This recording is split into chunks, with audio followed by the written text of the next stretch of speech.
लंका कांड दोहा नंबर 7। अस कही नयन नीर भरी गई पद कंपित नाथ बजौर रघुनाथनी अचल होई अलिवात सियापति राम जय जय राम मेरे रघुराम जय जय राम करो कल्याण राजा रामा मंगल भवन मंगल हारी रामा जय सिया राम रामा प्रभु सुदशरथ अचिर बिहारी रामा जय सिया राम रामा कब रावण मैं सुता उठाई रामा जय सिया राम रामा कैलाश खन निज प्रभुताई रामा जय सिया राम रामा सोनू में प्रिया विधा माता रामा जय सिया रामा जग जोता मोहि समाना रामा जय सिया रामा रामा वरुण कुबेर पवन जमकाला रामा जय सिया रामा रामा भुज बल जिताहू सकल दिगपाला रामा जय सिया रामा रामा वेवदनुज नर सब बस मोरे रामा जय सिया राम रामा पवन हेतु जावे तोरे रामा जय सिया रामा रामा नाना विधि कहसी बुझाई रामा जय सिया रामा रामा सभा बैठ सो जाए रामा जय सिया रामा रामा मंदोदरी हृदय अस जाना रामा जय सिया रामा रामा काल बस उपजा अभिमाना रामा जय सिया रामा समाई मंत्रिन तेरी पूजा रामा जय सिया रामा रामा करब पवन देवी रिपु से जूझा रामा जय सिया रामा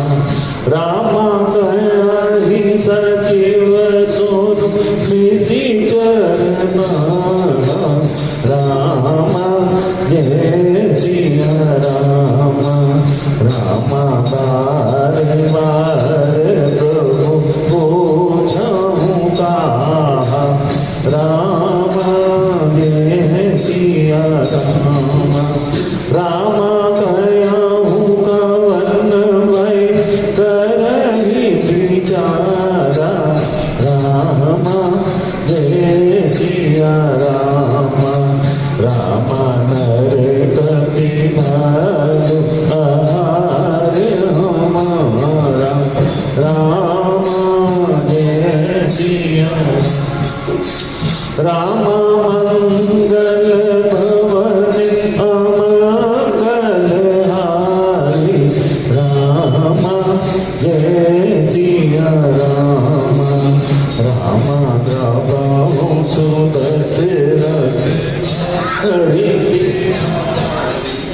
रामा जय सिया राम। सबके वचन श्रवण सुनी कह प्रहस्त कर जो नीति विरोध न करे प्रभु मंत्र न मति अति थोड़ी सियापति राम जय जय राम मेरे प्रभु राम जय जय राम करो कल्याण राजा।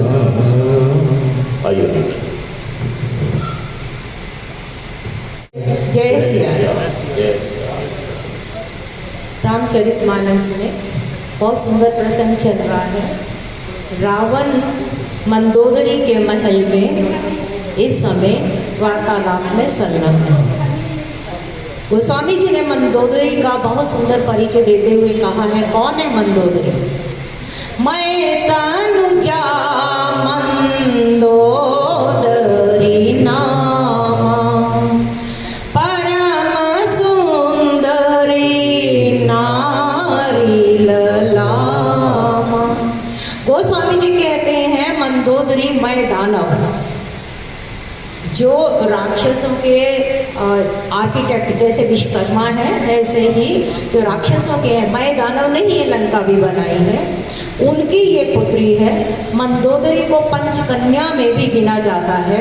परम सती भी, परम सती असुराधिक नारी, परम सती का भी इनको दर्जा प्राप्त है और परम विदुषी भी है। और परम विदुषी के साथ साथ परम वैष्णव भी है, परम भक्ति भी है इसके अंदर। और उसका यही बार बार प्रयत्न रहा है कि मैं, मेरे पति के पास सब कुछ है, संपत्ति है, सब समस्त लोकपाल जीते हुए हैं, समस्त जगह उसका डंका बज रहा है, लेकिन तो भी उसको चैन नहीं है, उसको आनंद नहीं। कई संतों ने बोला, जैसे दशानन बोलते हैं, 10 मुख बोलते हैं। 10 मुख क्या है? अगर किसी की 5 उंगलियां हैं और 5 की छठी भी उंगली मिल जाए किसी की, तो लोग उसको अच्छा नहीं समझते, विकृत मानते हैं कि ये विकलांग है। लेकिन जिसके 10 मुख हों, उसका तो कैसा चेहरा रहेगा, कैसा सोएगा, कैसा करेगा। लेकिन जो संतों का अभिप्राय है कि 10 मुख क्या है, हमारे यहाँ 4 वेद बताए गए और 6 दर्शन बताए गए, 6 दर्शन है। ये जो 10 के 10 शास्त्रों का उसने अनुपान किया हुआ है, परम प्रकांड वो पंडित है, विद्वान है, सब कुछ खोल के पी लिया है उसने। उसके सामने कोई भी वेद में, शास्त्रों में कोई भी उसके सामने बैठ नहीं सकता, इतना उसकी जानकारी है, इतना उसमें ज्ञान है। लेकिन ज्ञान तो आ गया, लेकिन भक्ति नहीं आई। सब कुछ है, सुख है, सेना है, संपत्ति है, सहायक है, धन बल परिजन सब कुछ है, प्रसिद्धि है, लेकिन उस और ज्ञान है, लेकिन उसके बावजूद भी रावण भयभीत होता हुआ और बिल्कुल डरा डरा सा और बिल्कुल अशांत चित्त में रहता है। गोस्वामी जी कहते हैं, जिस समय सीता जी को पंचवटी में अपहरण करने के लिए ले जा रहा है वो, उस समय तो उसको कुत्ते की उपमा दी है कि जैसे कुत्ता जाता है ना डरता डरता, ऐसे ये रावण जा रहा है। 2 लोगों को बोला है, एक इंद्र को और एक रावण। जीवन में यहाँ पर इस मंदोदरी के, और मंदोदरी कौन है? मेघनाथ की माता है। और मेघनाथ रावण को अति प्रिय पसंद है, बहुत अच्छा उसका पुत्र है और पटरानी है। इसीलिए मंदोदरी की कोई भी बात रावण बिल्कुल भी नकारता नहीं है, वो सुनता है, लेकिन सुन के और मंदोदरी को हृदय से भी लगाता है, लेकिन उसकी बातों को हृदय में नहीं रखता। अब हर एक की अपनी अपनी विधा है। जैसे पहले भी कहा गया कि यहाँ पे कोई भी पूर्णता दोषी नहीं है और कोई भी पूर्णता निर्दोषी भी नहीं। जड़ चेतन गुण दोषमय विश्व कीन करता, मात्रा का फर्क है। हर बुरे से बुरे आदमी में भी कहीं ना कहीं कोई अच्छाई की किरण आपको मिल ही जाएगी, अगर हम गुरु दत्त दृष्टि से अगर हम देखना चाहें तो। अपने पूर्वाग्रह हैं, अपने द्वेष हैं, तो हमें उस आदमी ने जिसने हमारा बुरा किया तो हमें उसके लिए अच्छा नहीं लगेगा, लेकिन कुछ तो उसमें भी गुण रहे होंगे, क्योंकि परमात्मा यहाँ पे हर किसी को गुण और दोष से बनाकर भेजता है। एक निर्विकार और एक सिर्फ अखंड जिसका ज्ञान है वो तो परमात्मा है। बाकी जिसने भी यहाँ पर जन्म लिया है, कितना ही गुणवान हो, एक कोई अंश मात्र तो उसमें भी आपको दोष दिख ही जाएगा। रावण की भी अपनी विधा है। रावण परमात्मा को भजता है अपने तरीके से। और एक चीज देखो, हम सब नदी की बहती हुई धारा में सब बहते जा रहे हैं और सबको गंगा सागर पहुंचना है। संसार है एक नदिया, ये संसार एक नदिया है और इसमें हम सब बहे जा रहे हैं। और इसके किनारे क्या है? दुख सुख दो किनारे हैं। हमें नहीं पता, कभी जीवन में दुख आता है, कभी सुख आता है, न जाने कहाँ जाए हम बहते धारे। सब कोई यहाँ पे परमात्मा की विशाल धारा में बहता चला जा रहा है। जो परमात्मा के अंश से निकला है उसको अंततः परमात्मा में पहुंचना ही है।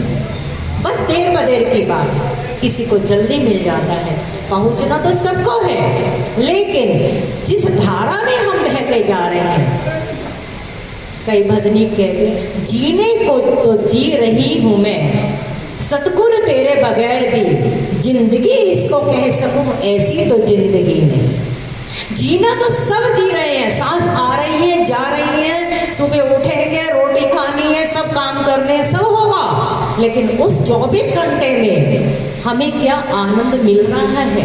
जीने का एक आनंद, जीने का एक मजा मिल रहा है। जो हमारी यात्रा चल रही है, क्या उसमें हम खुशी से कि पायो परम विश्राम, ऐसा हम अपने जीवन में कह पा रहे हैं? रावण के पास क्या सुविधा नहीं है, क्या सुख नहीं है। और फिर मैं आपको बताऊं, सुख और सुविधा अलग चीज है, आनंद अलग चीज है। सुख का दुख उल्टा आ जाता है दुख, सुविधा का उल्टा आ जाता है असुविधा। लेकिन आनंद का आप डिक्शनरी में देख लें, व्याकरण में आनंद का कोई प्रतिलोम आपको नहीं दिखाई देता। जीवन हमें जो मिला है यहाँ पे, उस आनंद को प्राप्त करने के लिए मिला है। मंदोदरी की यही चिंता है कि मेरे पति ने षड दर्शन पढ़ लिए, चारों वेद पढ़ लिए, सब कुछ आज उसके पास संसार का वैभव है, फिर भी उसके जीवन में आनंद नहीं। शांति की खोज करता है वो, सीता को जब लेकर आता है, वाल्मीकि जी कहते हैं माँ जानकी कौन है? सीता शांति समानिका। सीता माँ साक्षात शांति का स्वरूप है, लेकिन वो शांति को अपहरण करना चाह रहा है। और शांति का अपहरण भी क्या? छाया रूपी शांति मिली, ना वो खुश है और ना रावण खुश है। मंदोदरी बार बार समझा रही है, हे पतिदेव, आप जब तक उस हरि को नहीं भजोगे तब तक जिंदगी में सब कुछ होगा तो भी आनंद नहीं मिलेगा। इसीलिए बार बार हम जो अभी पीछे उसका वार्तालाप मंदोदरी के महल में जो बार बार वो उस पे दे रही है जोर, वो यही कह रही है कि तू हरि के शरण में जा, राम के शरण में जा और तू भजन कर, क्योंकि भजन करने पे ही तुझे वो जो सही जीवन का मूल्य और आनंद है वो मिलेगा। और हम सब अति सुंदर कांड में दोहा नंबर 36 और 37 में आप देखें कैसे कैसे समझा रही है। पहले भी समझाया मंदोदरी ने, सीता सीत निशा सम आई। तू जिसको सोच रहा है ना कि मैं अपनी नारी बना लूंगा, वो तो तेरे लिए काल रात्रि बनकर आ रही है। ये रावण पतिदेव तुम समझो। और तब भी वो सुनता है मंदोदरी की, हम अभी सुंदर कांड में देखते हैं, और वो सब कुछ सुना उसने मंदोदरी का प्रवचन। और उसके बाद सीधा का सीधा सभा में चला है। उसकी दो ही गति होती है, जैसे ही पत्नी से उसको उपदेश मिलता है और तैसे ही पत्नी को कुछ नहीं कहेगा, लेकिन सीधा का सीधा सभा में जाता है। क्यों? और वहां जाके पूछता है वो, ऐसा नहीं है कि वो मंदोदरी को नकार रहा है, लेकिन वो कंफ्यूज है कि मैं इसकी मानूं या मेरे मन में जो चल रहा है तो मैं किससे पक्का करूं। और वो सीधा का सीधा जब सभा में जाता है, वहाँ मंत्रियों से पूछता है, और हम लोगों ने वहाँ सुंदरकांड में देखा ही है, वो कहते हैं सचिव बैर गुरदीनी जो, और वो तो कहते हैं चुप रहो, बार बार हमसे ये सब बात मत पूछो कि वो शत्रु आ गया, ये आ गया।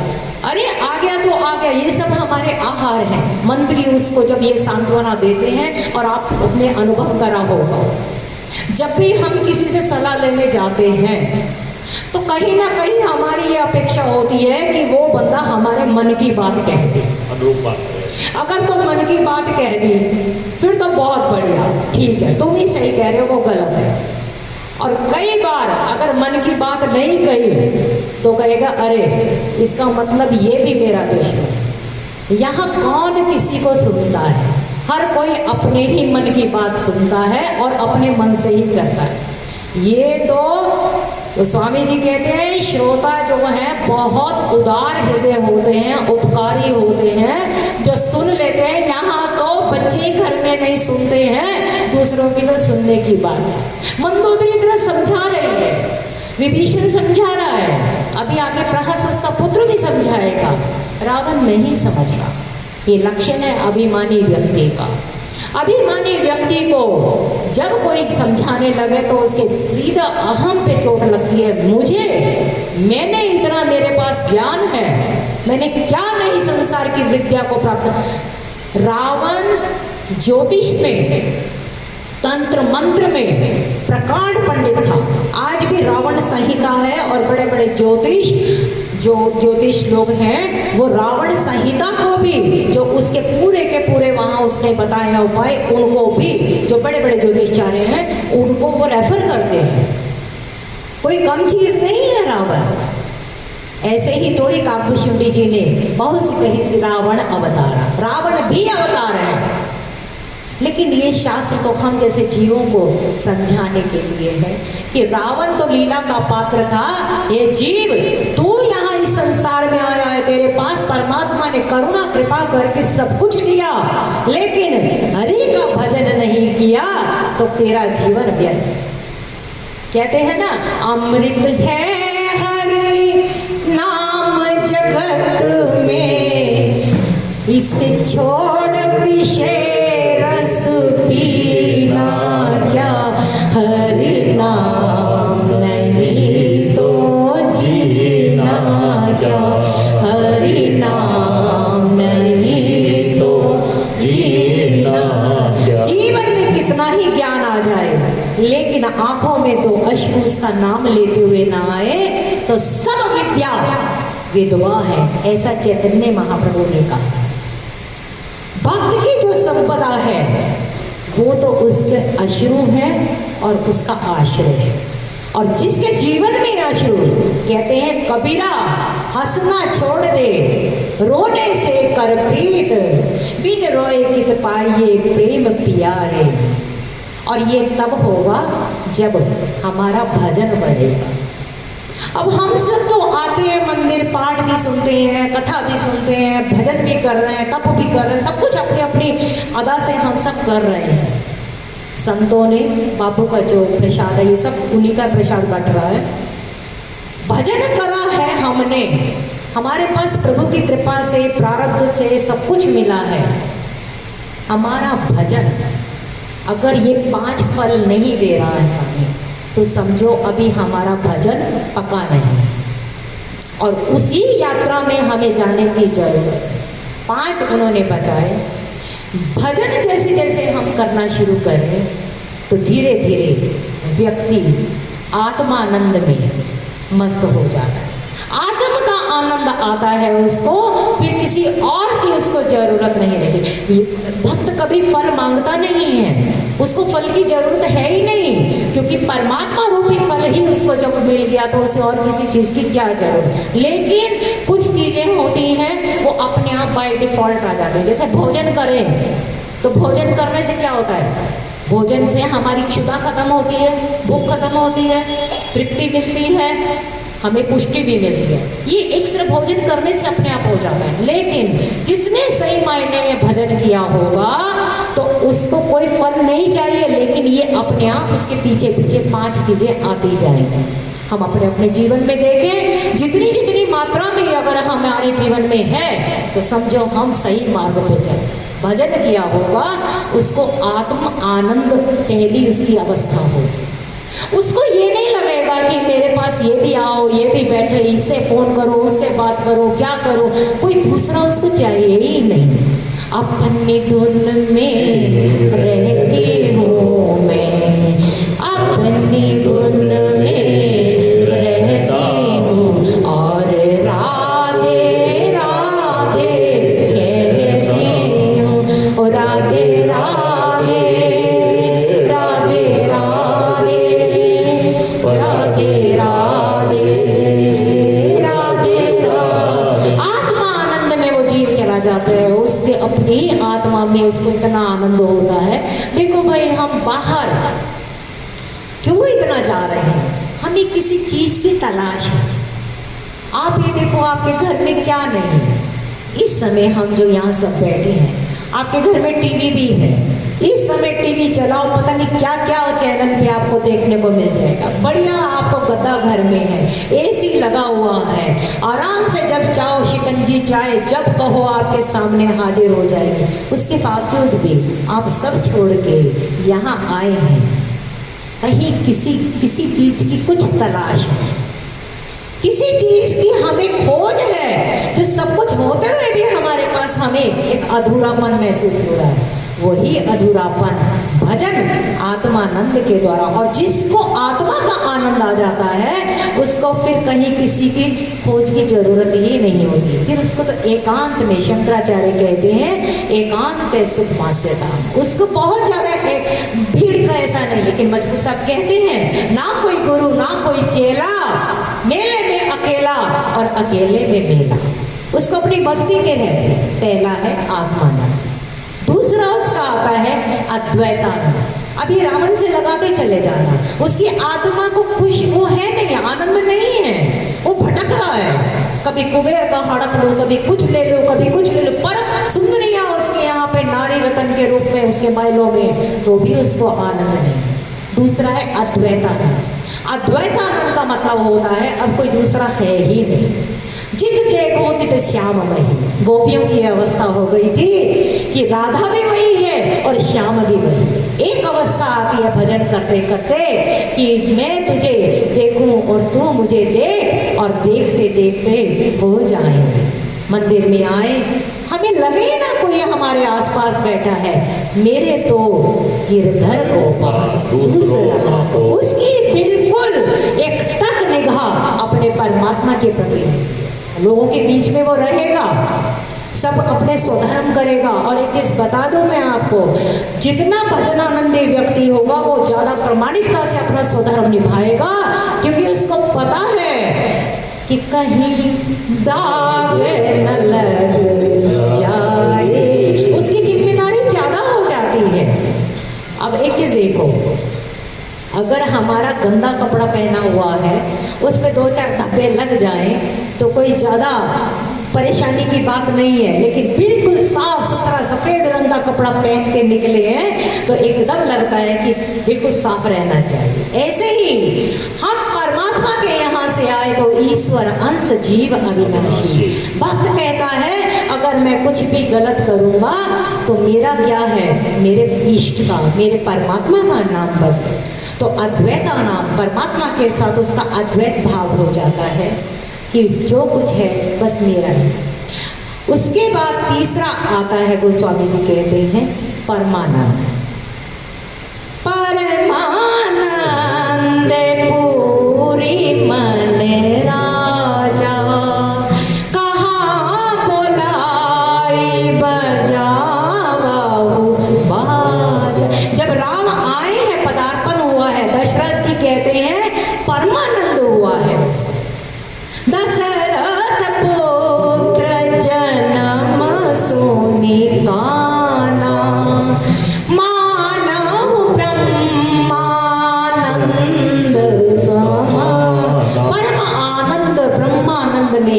मग्न रहता है।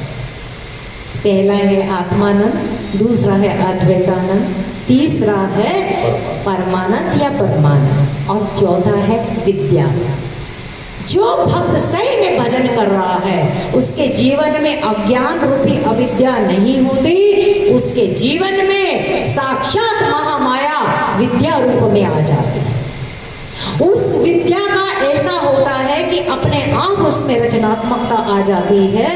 और आप देखो, नरसिंह है, सूरदास है, तुलसी है, तुकाराम है, नामदेव है, ये कोई बहुत ज्यादा पढ़े हुए पीएचडी लोग नहीं थे, लेकिन आज उनकी कविताओं पे, उनके अभंगों पे पीएचडी लोग पीएचडी कर रहे हैं। क्यों? क्योंकि विद्या आई। जब भक्त परमात्मा के शरण में जाता है तो अपने आप ही उसके मुख से जो निकलता है वो शास्त्र है। कहते सरस्वती माँ स्वयं आकर ब्रह्मा के भवन से वो आती है दौड़ी दौड़ी कि जहाँ राम गुणगान हो रहा है वहां पर मैं फटाफट पहुंचू। उसके जीवन में विद्या, अंधकार नहीं रहेगा। और चौथा और पांचवा और आखिरी है विषयानंद। हम सब विषयी लोग हैं। विषयी का मतलब क्या है? हमारे रूप, रस, स्पर्श, गंध, इन सब से जो हमारा संसर्ग रहता है वो सब विषय तो है। नयन का विषय क्या है? रूप देखना। नासिका का रूप विषय क्या है? सुगंध लेना। रसना का विषय क्या है? सुंदर सुंदर स्वादों अपना भोजन करना।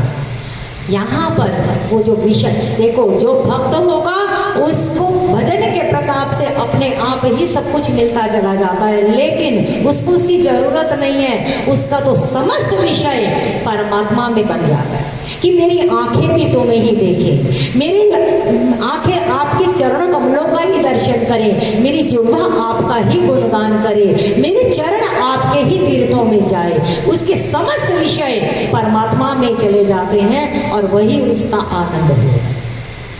भजन हम कर रहे हैं तो तब तक मत रुकना जब तक आत्मानंद, अद्वैतानंद, परमानंद या ब्रह्मानंद और विद्या और विषयानंद में। जनक जी जब भगवान राम को देखते हैं तो क्या कहते हैं कि भयउ नयन समस्त विषय जो समस्त सुख मूल।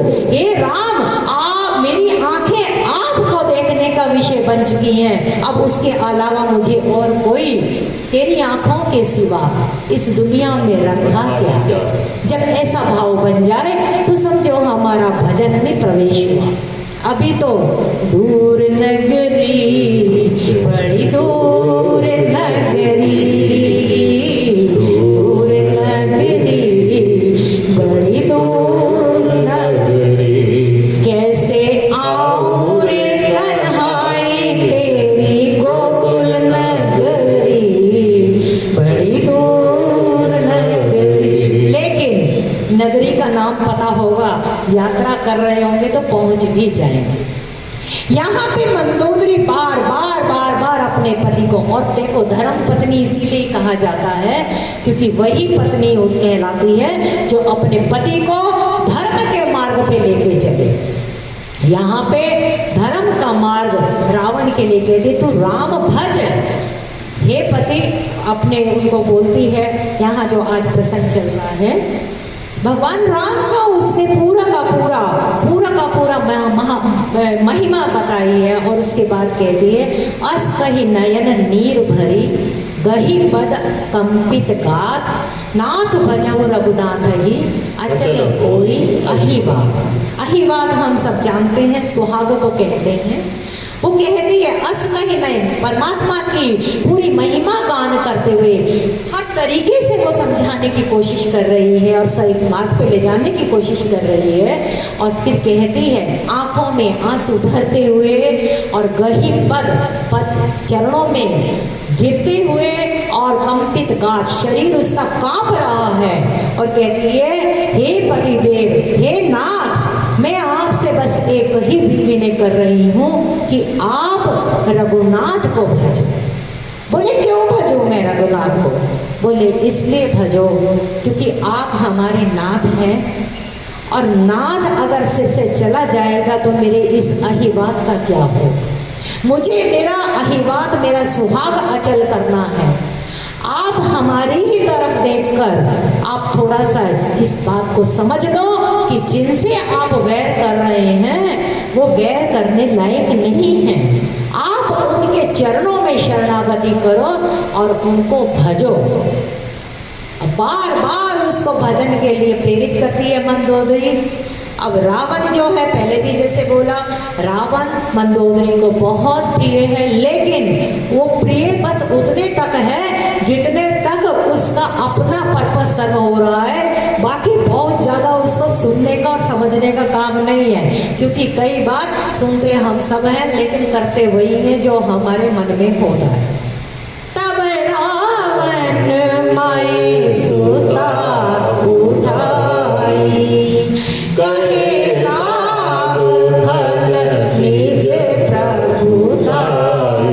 इतना जब मंदोदरी विचलित अवस्था में है, पैरों में पड़ चुकी है, आंखों से आंसू बह रहे, शरीर कांप रहा है और वो समझ चुकी है, क्योंकि मंदोदरी को ये खबर मिल चुकी है कि राम अपनी सेना के साथ सुबेर पर्वत पे आ चुके हैं। जो 7 योजन का इतना दुष्कर भयंकर समुद्र था, उसके ऊपर उन्होंने पुल बनाकर जब अपनी पूरी सेना को ले आए हैं तो कोई कम नहीं है, वो घबराई हुई है बहुत ज्यादा।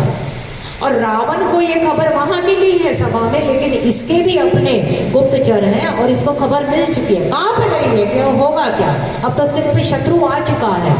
इसीलिए वो बार बार उसको कह रही है और कह रही, तुम तो सोचते रह गए कि मैं समुद्र पे पुल बनाऊंगा और वो तो करके भी आ गए, अब तुम सोचो कि तुम हो कहाँ, ये बार बार समझा रही है। और गोस्वामी जी कहते हैं तब रावण ने मैं सुता, मैंने मंदोदरी को उठाया, क्योंकि चरणों में गिरी है तो चरणों में से उसको उठाया है और उठा कर कहते हैं अरे प्रिया। प्रिया शब्द बताता है, सुनो ते प्रिया वृथा है मां, वृथा मैंने बेकार में। हे प्रिया, मैंने पहले भी कहा सबसे प्रियतमा है रावण की मंदोदरी। सुनता है, इसको चरण प्रहार कभी नहीं किया, वरना नारी है। विभीषण को कितनों को कुछ भी बोल देता है, यहाँ नारी को तो कुछ भी कह सकता था, लेकिन कभी भी मंदोदरी को उसने अपशब्द नहीं बोले। तुम वृथा है क्यों मान रही हो? और गोस्वामी जी ने वहां चुटकी ली है, कहे लाग खल निज प्रभुताई। यहाँ खल बताया है रावण को। हमने अभी कहा षड्दर्शन, चारों वेदों का ज्ञाता है पंडित। खल कैसे हो सकता है? वो तो विद्वान है, वो तो पंडित है, ब्राह्मण वंश का है, लेकिन उसके बावजूद भी गोस्वामी जी कहते हैं खल है। गोस्वामी जी यहाँ 2 शब्द आते हैं मानस के आधार पे, एक आता है खल और एक आता है सठ। गोस्वामी जी कहते हैं सठ फिर भी अच्छा है पर खल अच्छा नहीं है। खल का जैसे पहले भी बताया गया बाबू जी, खल की परिभाषा जो खाए और लड़े, लेकिन ये तो है ही, लेकिन मानस क्या कहती है? गोस्वामी जी खल की परिभाषा क्या करते हैं? सठ कहते हैं कि सठ सूदर ही सुत सत संगति पाई, पारस परस कुघात सुहाई। सठ की उपमा दी है बालकांड में गोस्वामी जी ने। सठ कौन है? जिस व्यक्ति में सठताई है, लुच्चाई भरी हुई है, लेकिन उसको कोई सत्संगति मिल जाए तो वो अपना वो जो स्वभाव है उसको छोड़ देता है। पारस परस कुघात सुहाई, जैसे लोहा है, लोहे को अगर पारस छू जाता है तो वो ऐसा कहा जाता है कि सोने में परिवर्तित हो जाता है। अब जब सोने में परिवर्तित हो गया तो वो दोबारा लोहा तो नहीं बनेगा ना, अब तो सोना बन गया वो, बस उसको सत्संगति मिल गई, पारस की संगति मिली और वो लोहा सोना बन गया। सठ वो है कि जिसको अभी तक सत्संगति अच्छी नहीं मिली थी तो उसका आचरण अच्छा नहीं था, लेकिन जैसे ही उसको अच्छी संगति मिली और उसने उसी समय प्रण कर लिया और उसने अपने जीवन को बदल दिया, उसका मूल रूप में परिवर्तन हो गया। वो कहते हैं सठ, जिसको अच्छा संग मिला और वो सोने की तरह कंचन हो गया। खल बालकांड में उसी दोहे में गोस्वामी जी खल की भी परिभाषा देते हैं। खल बाहु कराही संगो मिटाही न मलिन स्वभाव अभांग करहु खल भल पाई सुसंगो। खल जो है उसको भी अच्छा संग मिलता है, लेकिन संग मिलने के बावजूद भी मिटाई न मलिन स्वभाव अभंग। उसका जो स्वभाव मलिन स्वभाव है, कुत्सित स्वभाव है, गंदा स्वभाव है, वो उसके बावजूद भी ठीक नहीं होता, कितनी ही अच्छी संगति मिल जाए। अब हमें अपने जीवन में खुद ही देख लेना चाहिए कि हम सठ हैं या हम खल हैं। खल को परमात्मा भगवान जी कहते हैं, गोस्वामी जी कहते हैं कि सत्संग पाकर थोड़ा बहुत उसका पारस परस कुभात सठ तो सुधर जाएगा, लेकिन खल नहीं सुधर पाता। उसको कितना ही समझा दिया जाए, जैसे पत्थर होता है, जब तक पत्थर पानी में पड़ा है तब तक वो गीला है, और जैसे ही बाहर आ गया तैसे ही उसका अपना जो स्वभाव है कठोरता का और अग्नि सा एकदम वो गर्म हो जाएगा। खल व्यक्ति कितना ही उसको समझा लो, कितना ही सुंदर संग हो, वो नहीं समझ पाता, क्योंकि वो अपने स्वभाव से परेशान है। यहाँ पे गोस्वामी जी कहते हैं, जैसे इंग्लिश में आप बोलते हैं स्वभाव को नेचर, कई बार बोलते हैं ना उस बंदे की नेचर ही ऐसी है। नेचर का मतलब स्वभाव, उसका स्वभाव ऐसा है, वो उसकी गलती नहीं है। कहते यूं ही हम किसी को गलत कहते हैं, व्यक्ति गलत नहीं होता, समय गलत होता। उसका स्वभाव जो है वो उसको उस आचरण में ले ही जाएगा कि वो समझ ही नहीं पाएगा, फिर से दोबारा उसी अपनी गतिविधि में चला जाता है। रावण को यहाँ सबको ही समझा रहा है, लेकिन वो नहीं समझ पा रहा है, क्योंकि वो अपने स्वभाव से ग्रस्त है। यहाँ पर गोस्वामी जी कहते हैं, कहे लाग खल निज प्रभुताई। खल का एक लक्षण बताया कि उसको अपनी प्रभुताई बताने में बहुत आनंद आता है। कई लोगों को आपने देखा होगा, आप चर्चा कर रहे होंगे, सभा बैठी है, वो बात किसी और की हो रही होगी, वो बंदा घुमा फिरा के अपनी ही बात ले आएगा, अपनी बात ले आएगा, अपने मुंह से प्रशंसा करनी है, निज प्रभुताई कहना है। अरे मंदोदरी, तुम उन तपस्वी बालकों की क्या बात करते हो, तुझे मेरी प्रभुताई नहीं पता? अरे तू व्यथा डर रही है, डरने का कोई काम नहीं है। क्यों? जग जोधा को मोहि समान। इस जग में मेरे समान कौन ही होता है, तू बता ना। और उदाहरण खुद ही देता जा रहा है, अपने मुंह प्रशंसा जो करे वो समझो कि खल है। कहते हैं कि जो व्यक्ति अपने मुख से प्रशंसा करता है, उसका भजन बहुत जल्दी मात्रा में खत्म होता चला जाता है। बताना नहीं चाहिए, अपनी प्रशंसा अपने वहाँ दुनिया करे बात अलग है, लेकिन अपने मुख से प्रशंसा करना खल का लक्षण बता रहे हैं गोस्वामी जी। और फिर क्या बता रहा है? वरुण कुबेर पवन जमकारा, बुझे सकल दिक्पाला, देव धनुज नर सब बस मोरे, कवन हेतु उपजा भय तोरे। हे प्रिया, तुझे किस कारण से भय आया, तुझे नहीं मालूम क्या? वरुण खुद मेरे यहाँ पे सेवकाई कर रहा है। वरुण, कुबेर, पवन, यम, काल, ये और जितने भी दिक्पाल हैं, 10 दिक्पाल हैं, इन सबको तो मैंने अपनी भुजाओं से उनको अपने उसमें कर, जब अंगद का प्रसंग आएगा तब भी वो यही बातें बताएगा।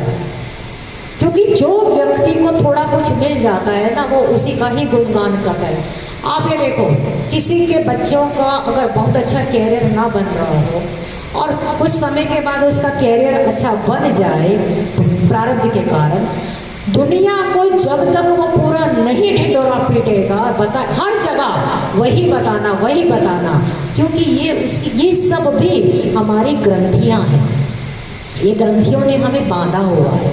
यहाँ पर जितना जो भी उसकी अचीवमेंट है रावण की, उनको सबको मंदोदरी को क्या नहीं पता है, लेकिन फिर से बता रहा है, तो भूल गई मंदोदरी, वरुण, कुबेर, ये पवन, ये सब, इन सबको तो मैंने जीता हुआ है, तू क्यों डरती है।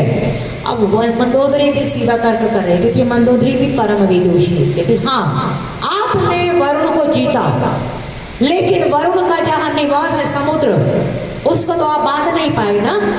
उस वरुण देव का जहां निवास स्थान है, उसको तो जीत कर ये राम ही आए ना। क्या रहा तुम्हारा कुबेर, आपने कुबेर की धन संपत्ति तो ले ली, लेकिन उस धन संपत्ति से आपको शांति मिली क्या?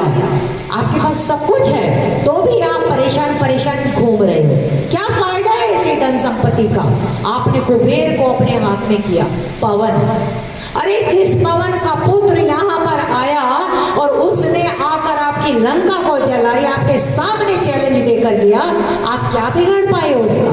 आप कहते हो पवन पुत्र, और उसी पवन ने आपकी लंका को जलाई। हरि प्रेत ही अवसर चले मत 49, उसी पवन ने, अगर इतना होता आपके कंट्रोल में तो आप उस पवन को रोक सकते थे। आपके हाथ में नहीं है। आप कहते हो यम मेरे हाथ में, जम आप में ना यम संयम है, ना यम है, ना नियम है, और जिस व्यक्ति का चारित्रिक पतन होता है उसको तो यम भी लेने आते। और काल, ये तो कालों के काल है। आप क्यों यहाँ पर इतने भ्रम में बैठे हो कि मैंने काल को वश में कर रखा है? काल रात्रि तो आपके स्वयं पहले घर में ही आ चुकी है, और जब काल रात्रि आई है तो महाकाल भी साथ ही आ जाएगा। दिक्पालों की बात करते हो, ये जितने दिक्पाल हैं अभी चुप बैठे हैं, लेकिन आप ये मत समझ लेना कि आपके प्रभाव के कारण अगर वो चुप बैठे हैं तो आपने उनको वश में किया है। वश में जब भी किया जाता है तो प्रेम से किया जाता है, चरित्र से किया जाता है। जबरदस्ती वश करने से कोई आपको मुझ नहीं मिलेगा। देव धनुज नर बस कोरे, कवन हेतु जब है तोरे। एक मंदोदरी, ये देवता, ये धनुज, ये नर, मैंने स्वर्ग लोक, पाताल लोक और पृथ्वी लोक, समस्त जगह पे तो सब मेरे वश में है। तू क्यों डर रही है? नाना बीतीते ही कहे सी बुझाई, बैठी सो जाई। आपने इसका और भी अर्थ बताया कि मंदोदरी तो उसे डराने के लिए कह रही है, समझाने के लिए कह रही है कि सब तुम कहाँ, तुम्हारे कोई कंट्रोल नहीं है। लेकिन रावण की एक और अदा है, वो मंदोदरी को समझा रहा है कि तू देख, दिक्पालों को, इन सब देवताओं को, समस्त त्रिलोकी को मैंने वश में किया है, लेकिन तू ये समझ कि मेरे में कितना प्रभाव है कि कालों के काल को मेरे पास ही आना पड़ रहा है। तू क्यों भय मान रही है? अरे राम हमारे द्वार पे आए, हमें डरना चाहिए क्या? मैं ऊंचियां भागा वाली, आज राम मेरे घर आए, मेरी कुटिया दे भाग बनाए, आज राम मेरे घर आए। रावण मन ही मन प्रसन्न है कि मैं भाग वाला हूं कि राम मेरे घर आए, मेरी सखी मंगल गाओगी। वो कहती जो डर क्यों रही है? राम से भी कोई डरेगा? वो तो मंगल भवन अमंगल हारी। ये रावण की अदा है। कोई गुपचुप प्रेम करता है, कोई छुप के प्रेम करता है और कोई खुलेआम प्रेम करता है।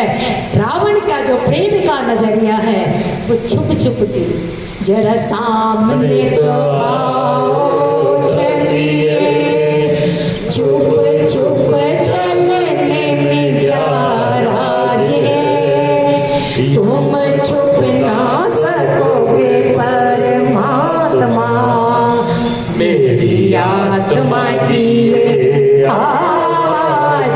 मंदोदरी बताती है उन्होंने हिरण्यकश्यप को मारा, उन्होंने मधुकेटक को मारा, मैं तो सब जानता हूँ, तू सोच तो सही, मेरे प्रेम द्वार पे आए हुए। और ये जब नाना भाभी से समझा लिया मंदोदरी को, पर पत्नी है ना, उसका मन तो है ही ना कि मेरे पति का कुशल रहे। मंगल ना हो। अब रावण ने भी समझा कि अब बहुत ओढ़ लिया, अब ऐसा है इसको अब थोड़ा यही रखते। अब दिमाग में तो टेंशन तो मतलब उसको है, असमंजस तो है। अब क्या कहते हैं, मुल्ला की दौड़ मस्जिद तक, सीधा महल से निकलता है सभा में। और सभा में जा। देखो पहले भी वो सभा से ही आ रहा था, सभा से ही आया और आ रहा था। रावण का महल ऐसा था कि रावण के महल के अंदर ही अन्य अन्य जितनी भी उसकी रानियां थी और उन रानियों के वो अंदर ही अंदर महल जुड़े हुए थे। तो जहाँ रावण का मन करता था उस महल में वो चला जाता था। आज रावण जब सभा से निकला है, जब उसको पता चला कि समुद्र बंद गया है तो उसमें भय है। अब वो फटाफट सभा से बाहर निकल रहा है और निकल के वो मंदोदरी के महल में नहीं जाना चाहता, क्योंकि उसको पता है जाऊंगा पकड़ेगी और उपदेश सुनाएगी। गोस्वामी जी कहते हैं मंदोदरी को भी खबर मिल चुकी है और वो भी इंतजार ही कर रही है कि जैसे ही आए वैसे ही पकड़ूं और इसको आकर फिर जरा समझाऊं। तभी गोस्वामी जी ने कहा कर गई, हाथ पकड़ कर वो अपने महल में लेकर गई है कि मेरे को अब समझाना बहुत जरूरी है कि अब स्थिति खराब है। तो सभा से महल में आया, अब महल से फिर सभा में जा रहा है कि ये जो समझाया है जरा पूछूं कि अब भाई क्या करूं, तो करूं क्या। तो गोस्वामी जी कहता है सभा में फिर वो जाकर बैठ जाता है। मंदोदरी हृदय यस जाना, काल बसे उपजा अभिमान। मंदोदरी ने समझ लिया अपने हृदय में कि काल के वश अब मेरे पति में इतना अभिमान भर चुका है कि अब उसको कोई समझा नहीं पाएगा। गोस्वामी जी लंका कांड की ही चौपाई में कहते हैं काल कोई डंडा लेकर किसी को नहीं मारता, काल 4 चीजें हर लेता है और वही व्यक्ति के काल का कारण बन जाता है। क्या? काल दंडे गही काहू न मारा, किसी को नहीं मारता काल। क्या करता है?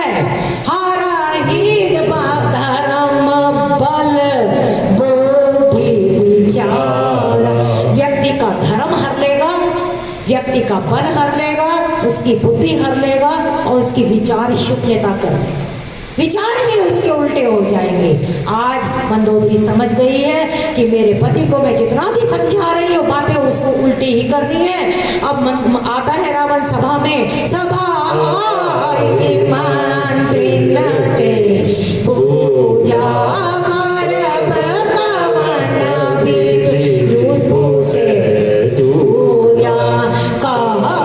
सजीव सुनो निसी चरना, पारे पारे प्रभु पूजन। रावण मंत्रियों के पास जाता है, सभा में पूछता है कि भैया विधि बताओ, मेरे को युक्ति बताओ, किस कारण कैसे किस तरीके से दुश्मन से अब लड़ा जाए। और वहां सब आराम से बैठे हैं और वो हंसने लग जाते हैं रावण के ऊपर। कहा ही सुनो निसी चरना, सचिव ने कहा हे निशाचरों के राजा, हे निशाचरों के नाथ, बार बार आप प्रभु पूछ पूछ कर हमें क्यों शर्मिंदा करते हैं? क्या हमारे बाहुबल में इतना दम नहीं है कि ये जो लोग आए हैं इनको तुम चुटकियों में यहाँ पर खत्म कर सकते हैं? आप बार बार पूछोगे, ये हमारे लिए शर्म की बात है। कहा कवन भय करे बिचारा, नर कपि भालु आहार हमार। किस कारण से आप डरे और हम रामायण डरा रहे और क्या विचार करें?